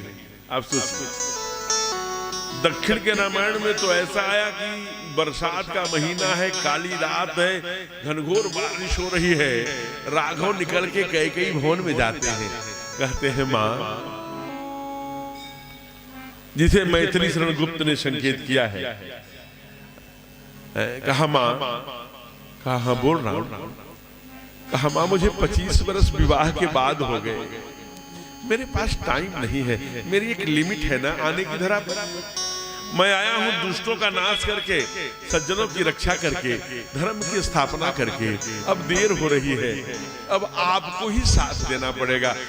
पिताजी ने मुझे राजा बनाने का संकल्प ले लिया है, सब बेकार हो जाएगा माँ, अब आपको ही मेरा साथ देना पड़ेगा। माँ को सब बातें बताए हैं, उससे कोई पर्दा नहीं रखी। माँ ने कहा कि बेटा बोल, तुझको जो अच्छा लगे वो सब मैं करने के लिए तैयार हूं। कहा मैया, आज आपसे मैं वो काम करने के लिए कह रहा हूं जो किसी नारी को एक केवल मिल जाए तो उसकी जिंदे मृत्यु हो सकती है। आपको 3 काम बता रहा हूं। कहा क्या? कहा मां तुमको 3 कलंक मिलेगा, सोच ले। अधर्म के लिए कहा मैं धर्म अधर्म नहीं जानती, तू मुझे धर्म अधर्म मत बता, मैं इतना जानती हूं कि मेरे राम को अच्छा लगेगा, कुछ भी होगा मैं करूंगी, बोल। तो कहा मां सबसे पहले आपको विधवा हो जाएगा, दूसरा आपका अपना पुत्र विभीषण तजेउ बंधु महतारी, भरत महतारी, भरत तेरे आंगन में कभी नहीं आएगा, और दुनिया में कोई भी अपने बेटी का नाम कैकेयी नहीं रखेगा परामरा। कहा उसके लिए मुझे 14 वर्ष का वन और भैया भरत के लिए राज्य मांगनी पड़ेगी। मां बहुत परेशान रही है, रात भर सोई नहीं है, लेकिन ठाकुर के आदेश का पालन किया है। और राजा से जब अपने दोनों प्रतिज्ञा वरदान सुना दिया है तो राजा भी तड़प तड़प के रो रहे हैं। देखिए परमात्मा है, घड़ी घड़ी अजामिल कैकेयी, अब कैकेयी को कैसे अपने अनुकूल धर्म के लिए करते हैं बाबा ने। इसीलिए जब ठाकुर आते हैं तो कहते हैं कि बाबा हमारे क्यों रो रहे हैं, क्यों तड़प रहे हैं? तो बताया कि जो तुमने कहा था वही मैंने कह दिया। तो भगवान कहते हैं ये बात नहीं हो सकती, इतनी सी बात, थोड़े ही बात पिता ही दुख भारी, इस छोटी सी बात के लिए पिता को इतना बड़ा दुख कैसे हो सकता है? बाबूजी आप परेशान मत होइए, और मैया तुम भी परेशान न हो। कहा क्यों? कहा मां आज तूने मेरा जन्म सफल कर दिया। कहा ऐसा क्या कर दिया? कहा मुनिगण मिलन विशेष, बन सब ही भांति देहि मह पितु आयसु बहुरे, जननी समर्पितो। हे मां, मेरे जैसा सौभाग्यशाली कौन होगा?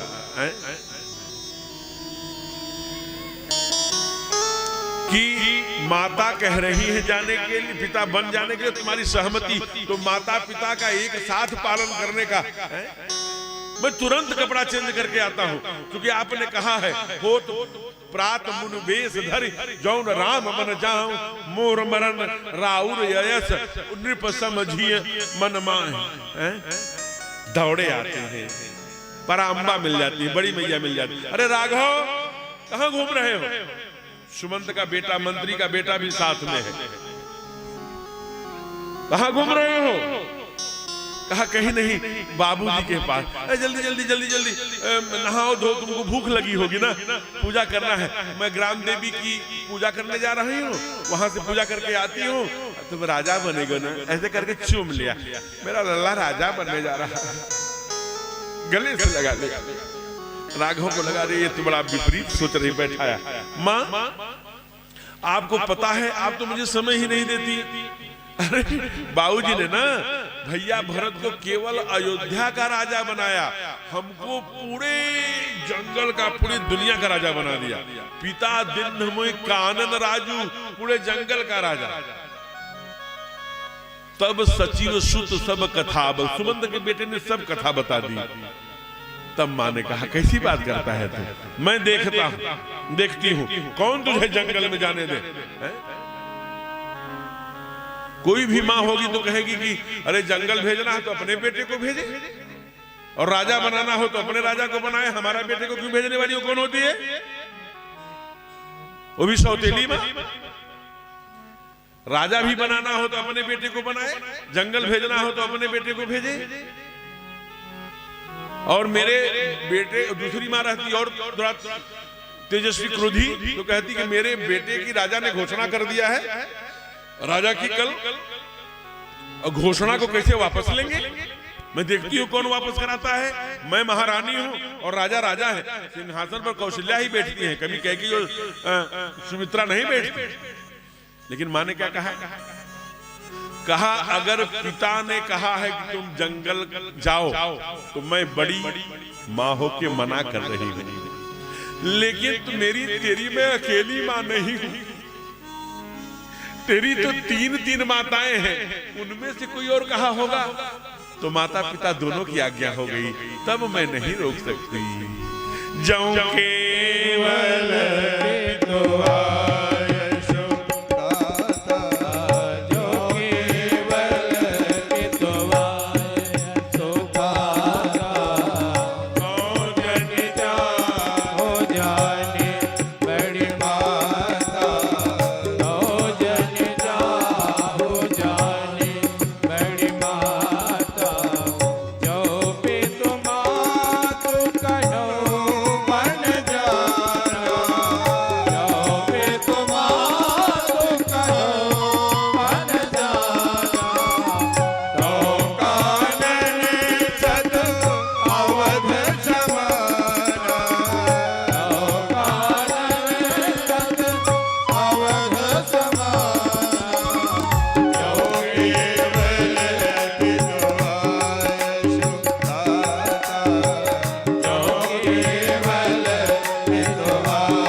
ठाकुर को लगा कि मैंने माँ ठीक से चुना है, धन्य है, ये है छत्राणी। बोल पड़ी, केवल माता पिता ने कहा है तो मैं बड़ी माँ होकर रोक रही हूँ, लेकिन कैकेयी ने भी अगर कहा है तो मेरी देवरानी मेरी सवत नहीं है, वो तेरी माँ है। जाओ पितु मात कहे बन जाना, तो कानन सत अवध समाना। तब अयोध्या ना जंगल ना पूरा, चाहे वो कितना भी घनघोर जंगल हो, वो 100 अयोध्या के बराबर है राघव। परमात्मा की आंखों में आंसू है। आज पहली बार माँ के स्वभाव को देखकर उनको लगा था मैया रो पड़ेगी, लेकिन ये कौशल्या है। मांगा भी था कि मुझे कुछ नहीं चाहिए राजपाट। कहा बोल तुझे क्या चाहिए? पिताजी जी ने तो मांग लिया। कहा क्या मांगा? कहा चाहिए तुम्हें समान सुत प्रभुसन कौन दुराव। उन्होंने हमारे जैसा बेटा मांगा है, तो आप सरिस खोजो कह जाई, मैं तो तनव हो अब आई। तू क्या मांगती है? कहा मुझे भगवान की माँ बनने नहीं आता, इसलिए मुझे भगवान की माँ बनने का सहूर दे दो ना, ज्ञान दे दो ना, बुद्धि दे दो ना। सोई कहा हसन सोई चितवन सोई विवेक मोहि कृपा कर दे। वो बुद्धि दे दो मुझे, जो ज्ञान दे दो मुझे, वो जीने की कला दे दो मुझे, वो संस्कार दे दो मुझे जो भगवान की माँ को होते होंगे। भगवान रीझ गए, परमात्मा रीझ गया, केवल वो आर्गन नहीं देखता रहा। न जाने कौन से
अभी मैया में बात हो ही रही थी, जनक नंदिनी आ गई।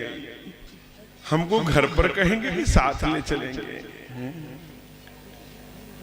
दोनों कभी माँ उपदेश, अरे तू कहाँ आ गई, हमने भी समाचार सुना है, अरे तू चल राजमहल में, तू कुछ मत बोलना, मैं तुझे जानती हूँ। तुम्हारे घर में कमरे में एक बार मैंने बंदर की और तो भालू की फोटो मैंने टांग दी थी, तो कभी आकर तुम देख दे रहा थी, उसे देख कर डर गई थी, तो जंगल में सोच रही जाने की, और तुम पीठ न छोड़ जब पलंग हिलो, तुम्हारी पीठ जो है वो पलंग पे से जब पैर नीचे डालती हो तो पुष्पों की 1.25 कुंटल पर आगे बिछाया जाता है, तो उस पर तुम चलती हो। हंस ठवण तुम नहीं बन जोगू, राघव बोल पड़े। कहा अच्छा तुम कहूँ तप मोह कह भोगू, आप जंगल जंगल भटकेंगे और मैं राजमहल में रहूंगी। बहुत बढ़िया बता रहे हैं। देखिए मैं उपदेश नहीं करूंगी क्योंकि समय बहुत कम है। एक काम करिए, कहा क्या, कहा आप यहाँ से 4 कदम डालिए, और 4 कदम में ये मैं आपसे परीक्षा करके देख लीजिए, पढ़े लिखे को फारसी का और हाथ कंगन को आरसी का। अब देख आरसी माने होता है शीशा, तो पहले कंगन में शीशा रहता होगा तो हाथ कंगन का तुरंत देख लीजिए, और पढ़े लिखे को फारसी का। तो फारसी हो जाए, पढ़ा है तो कई भाषाओं का ज्ञान होगा। अभी आप जाइए, मैं दावा करती हूँ या तो मैं आपके साथ चलूंगी, मैं तो आपकी परछाई हूँ, नहीं तो मेरा प्राण जाएगा, तुम सीख जाएगा। अगर आप, मैं भाषण नहीं कर रही हूँ, आप 4 कदम चलिए, देखिए मैं जाती हूँ या मेरा प्राण है। कहा कि क्या कहा होगा, कीर्तन प्राण केवल प्राण, कीर्तन प्राण केवल प्राण,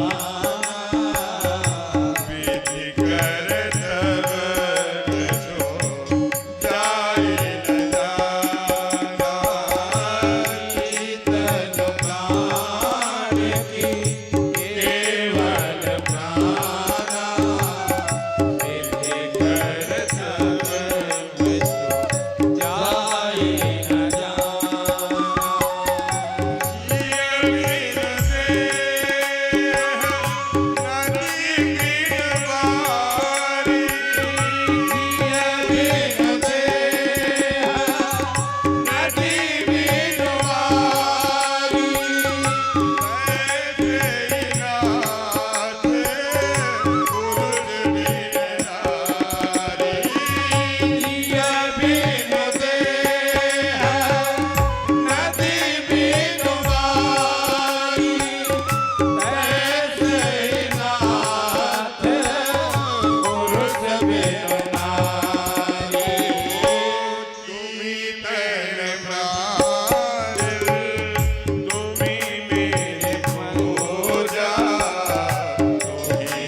तैसे नाथ पुरुष बिन नारी, कीर्तन प्राण की केवल प्राण, या तो मेरा शरीर ही शांत हो जाएगा, या प्राण सहित शरीर जाएगा, या तो केवल प्राण जाएगा आपके साथ। कहा सब लोग मरने जीने की हमें धमकी दे रहे हो, जो इच्छा हो करो। अभी बात कर ही रहे थे कि छोटे सरकार भैया, अरे लखन तू आ गया, मैं तेरी ही प्रतीक्षा कर रहा था बेटे। देखो भरत घर पे नहीं है, शत्रुघ्न भी नहीं है, मेरे पिताजी धर्म की बाजी लगा करके आखिरी सांसें ले रहे हैं, इसलिए ध्यान रखना है। कभी भी जीवन में संकट में धैर्य नहीं, यही क्षत्रिय है। तुम वो छत्र बनना, अयोध्या के कुमार लक्ष्मण, गुरु पिता माता की रक्षा करना। धर्म के लिए मेरा बाप आज संकट लड़ा करके पड़ा हुआ है। मेरी माताएं, उनका सिंदूर सलामत रखना और गुरु के आज्ञा मान करके अयोध्या की रक्षा करना। मेरे लाल, कहा भगवान कैसी बातें करते हैं। कहा क्या, कौन गुरु, कौन माताएं, कौन पिता। कहा रे तू पागल हो गया क्या, पिता दशरथ को नहीं जानता, तीनों माताओं को, कौशल्या को, कैकेयी मैया को, सुमित्रा को, नंदन अपनी माँ को भी नहीं जानते, गुरु वशिष्ठ को नहीं जानते। कहा भैया आप तो अंदर बाहर सब जानते हैं, पूरा अंतर्यामी है, आप एक्सरे वाली मशीन लगा के देख लीजिए, मैं किसी को नहीं जानता। गुरु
कहूं स्वभाव तात पतियाहू, मोरे सबई एक तुम स्वामी, दीन बंधु उर अंतर। जब ये भी जान की बाजी लगा के बैठ गए,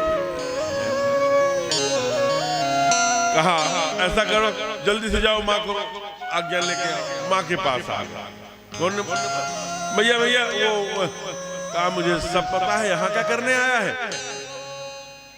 कहा भैया ने कहा था कि जाके माँ से पूछ के आओ। कहा पागल, अरे मैं तो तेरी शरीर की माँ हूं पगले। राघव बड़े भैया राम और जानकी ही तेरी माता है, और तू लक्ष्मण में तुमको सच में बताऊं, न कैकेयी वन भेज रही है, न वो बाप राजा तुम्हारे बाप भेज रहे हैं, न कोई भेज रहा है। भैया तो तुम्हारे लिए जंगल में, मेरे लिए जा रहे हैं, मेरे कारण से। कहा हाँ केवल तुम्हारे कारण से। तू शेषनाग है बेटे, मैं जानती हूँ, पृथ्वी को अपने सर पे लेके रखा है। तू ही कहता है ना कि 100 पहाड़ मुझे वजन नहीं लगते जितना एक पापी। तो देश में पापी बढ़ गए हैं, रावण का पापाचार दुराचार बढ़ गया है, तेरे सर में दर्द न हो, इसलिए तुम्हारे हेतु राम बन जाही, तात हेतु कछ दूसर नहीं। केवल तुम्हारे लिए राम जा रहे हैं, दूसरा कोई कारण नहीं। अच्छा मां मैं जाऊं? कहा अरे जाओ, मैं रोक नहीं रही हूं पगले, लेकिन एक बात ध्यान रखना। कहा क्या मैया? कहा राग द्वेष ईर्ष्या मद मोह मत्सर अविवेक क्रोध अहंकार, इनके बस में मत हो जाना, कभी स्वप्न में भी मत होना। लक्ष्मण को इतनी जल्दी है कि उन्होंने कहा ठीक है भैया, मैं स्वप्न में भी नहीं होऊंगा, मैं प्रतिज्ञा करता हूं, मैं सोऊंगा नहीं 14 वर्षों तक, न सोऊंगा तो स्वप्न नहीं, और स्वप्न नहीं तो स्वप्न में जाने का बस में जाने का प्रश्न नहीं।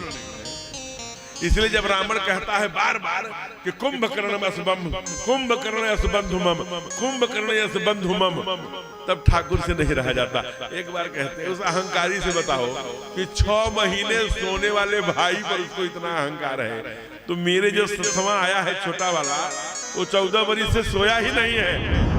उसके एक बाण से सारे दुनिया के राक्षस एक क्षण में मर सकते हैं।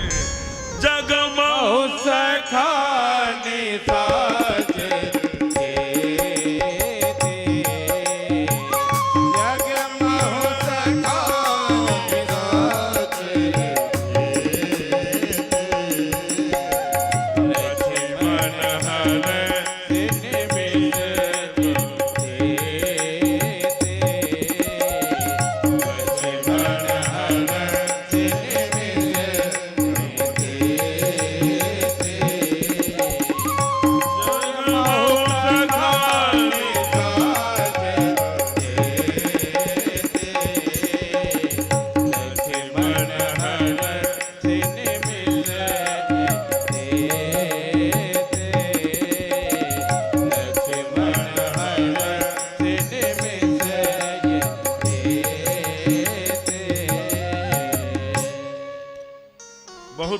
संकट न हो तो बैठिए बैठिए 2 मिनट, अभी वो बहन आ रही है तो बैठ जाएगी मंदिर पर। चलिए बोलिए राघवेंद्र सरकार जय। और राघव जल्दी से सारे समाचार को सबको समेटा है और अब वन को जा रहे हैं। आइए बहुत सुंदर गीत। आज अयोध्या आज राम मेरे प्यारे राम अयोध्या के छोड़कर जंगल की ओर जा रहे हैं। आगे केवट मिलेंगे और केवट का प्रसंग हमारी दीदी आ गई है, वो मंच पर बैठ जा रही है। तो इस भजन के बाद फिर जो है वो आगे की कथा कहेगी बड़े भाव से। आए छोड़ चले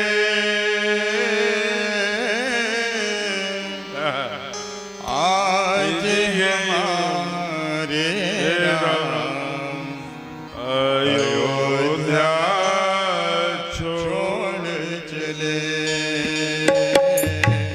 छोड़ चले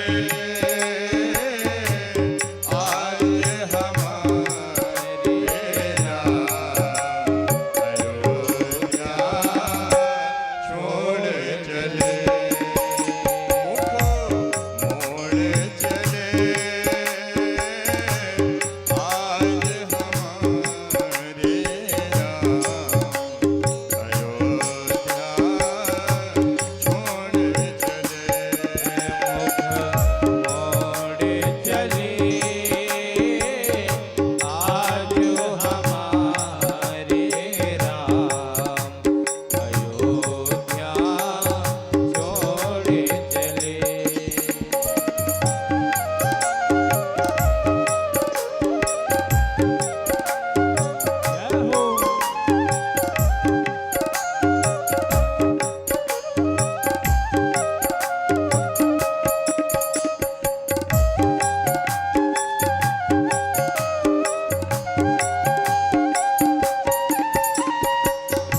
जी मनोज शीघ्रता से। कुछ अतिथि आए हैं, व्यासपीठ का वो प्रणाम करेंगे और हमारे अध्यक्ष जी द्वारा उनका स्वागत होगा, जो कि मैं व्यासपीठ स्पर्श नहीं करूंगा, जो विधान है जिसके कारण से मैं यहाँ बैठा हूं। वैसे मैं कल से फिर सूतक में हो जाऊंगा, लेकिन फिर भी कोई कहीं समाज में पूरी दुनिया देख रही यूट्यूब पर सब जगह, तो कोई प्रश्न न खड़ा करे, कहीं कोई बात धर्म सनातन पर अंगुली न उठे, इसलिए पूरी सावधानी चाहिए। हमारे अतिथि व्यासपीठ का पूजन करेंगे और हमारे अध्यक्ष उनका स्वागत करेंगे। उसके बाद बहुत सुंदर तब तक मेरी बहन आ जाएगी, वो व्यासपीठ पर बैठ जाएगी, तब मैं यहाँ से काशी के लिए प्रस्थान करूंगा। श्री राम। बहुत सुंदर तरीके से श्री श्री नर्मदेश्वर महादेव का यह वार्षिक उत्सव मनाया जा रहा है, जिसमें हमारे पूज्य महाराज जी के द्वारा 5 दिनों से लगातार विधि विधान से संगीतमय और सुंदर सुंदर झांकियों के साथ भगवान की कथा का वर्णन किया जा रहा था। इसी बीच परम पूज्य परम श्रद्धेय जो बहुत ही भागवत और राम कथा के मर्मज्ञ आपके पूज्य पिताजी, जैसा कि हम समझते हैं लगभग सभी लोगों को जानकारी भी हो चुकी है, और महाराज जी ने स्वयं मंच पर आते ही अपनी जो आज दुख की घड़ी थी उसको श्रद्धालुओं के साथ शेयर भी किए हैं। तो बिना समय गंवाए, जैसा कि महाराज जी के आदेश पर जैसे सूचना आया, तत्काल इन्होंने लक्ष्मी किशोरी, आदरणीय लक्ष्मी किशोरी जी हम लोग के बीच अब लगभग आधे घंटे में पहुंच ही जाएंगी, जो वृंदावन से आ रही हैं और बहुत अच्छा सुंदर कथावाचिका हैं और महाराज जी की शिष्य भी हैं और बहन भी हैं एक तरह से। तो आगे का कथा कल से वही करेंगी।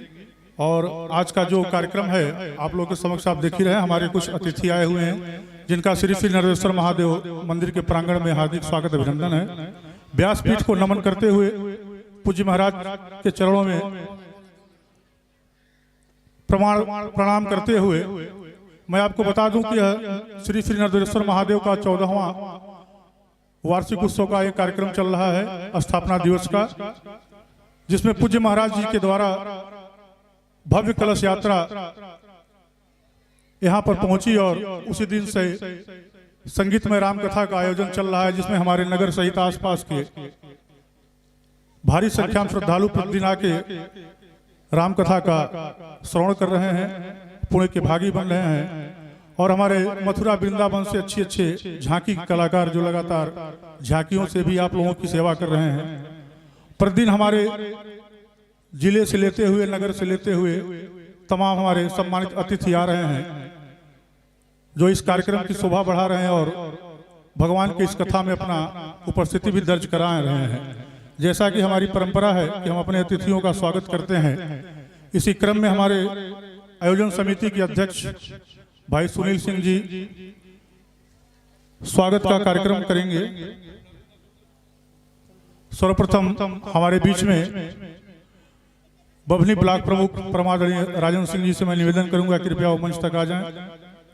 हमारे बीच में हमारे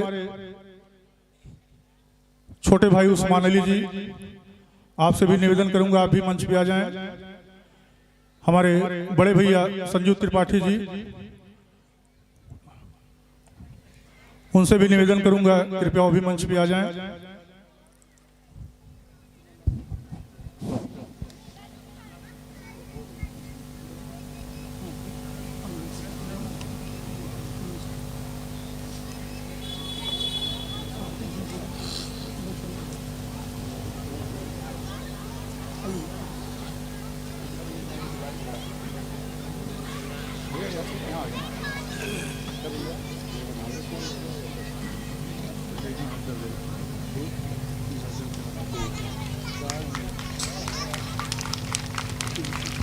हमारे बभनी ब्लॉक प्रमुख आदरणीय राजेंद्र सिंह जी का स्वागत करते हमारे आयोजन समिति के अध्यक्ष भाई सुनील सिंह जी। और चेयरमैन प्रतिनिधि छोटे भाई उस्मान अली जी का स्वागत करते भाई सुनील सिंह जी, बड़े भैया संजू त्रिपाठी जी, जुंगैल जिला पंचायत सदस्य प्रतिनिधि हम लोग के आदरणीय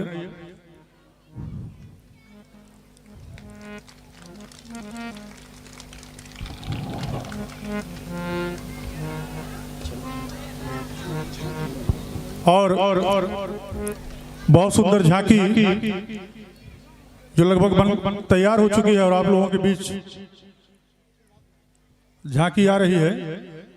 कल भी बहुत सुंदर झांकी था और आज उससे भी सुंदर झांकी है और कुछ ही देर में प्रसिद्ध कथावाचिका आदरणीय लक्ष्मी किशोरी जी का आगमन आधे घंटे के अंदर नरोदेश्वर महादेव के इस प्रांगण में होने जा रहा है, जो आगे की कथा आप लोगों को सुनाएंगी।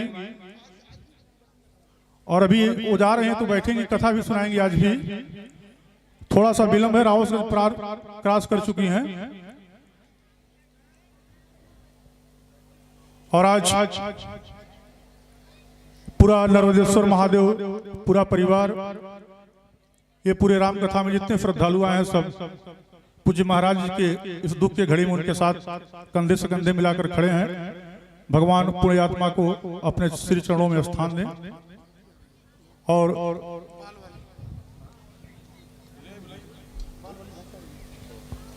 जैसा ही कल मंच से बताया गया था,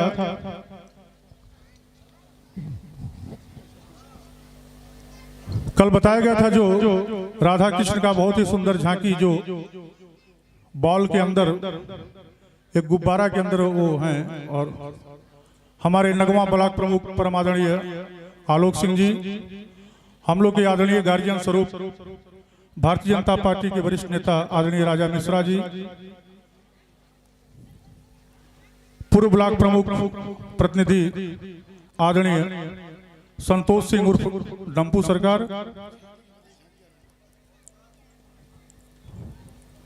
आप सभी लोग शांति बनाकर बैठे रहेंगे। झांकी आ रही है।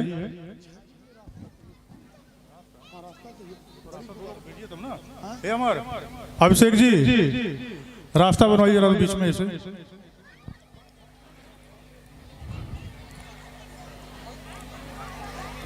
माताएं बहनें थोड़ा थोड़ा वो रास्ता दे दीजिए, झांकी आ रही है। एक गलियारा टाइप का रास्ता।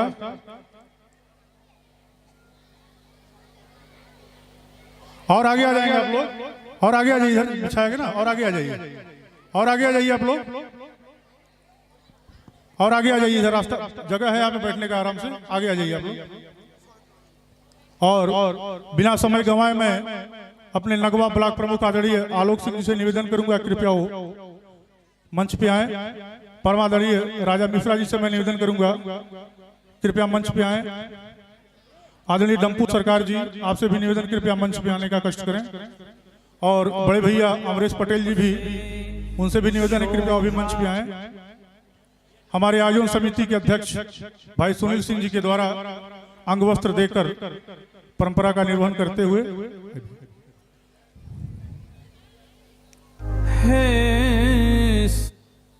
2 मिनट बस।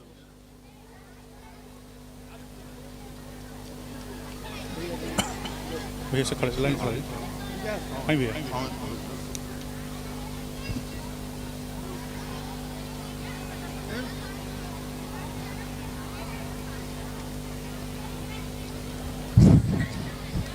हमारे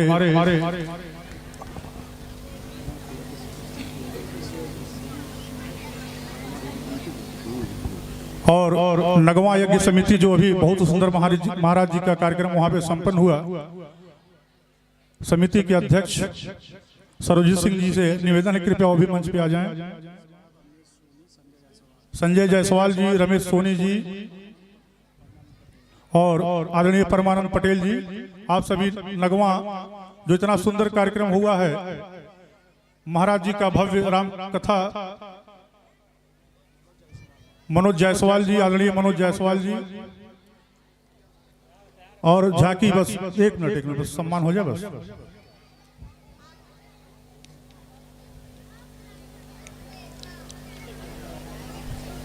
एक बार पुनः से रामकथा में आए हुए परम आदरणीय ओम प्रकाश दुबे जी, बड़े भैया ओम प्रकाश शर्मा जी, व्यापार मंडल अध्यक्ष संजय जैन जी, अधिवक्ता मित्र धर्मेंद्र सिंह जी, राजन जायसवाल जी, आप सभी लोगों का बहुत बहुत स्वागत अभिनंदन है।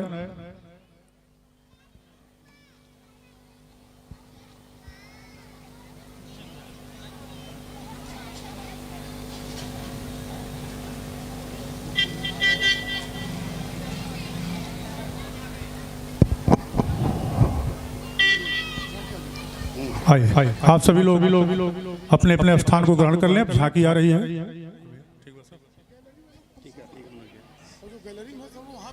और जो उधर गैलरी में खड़े हैं कृपया इधर कुर्सी पे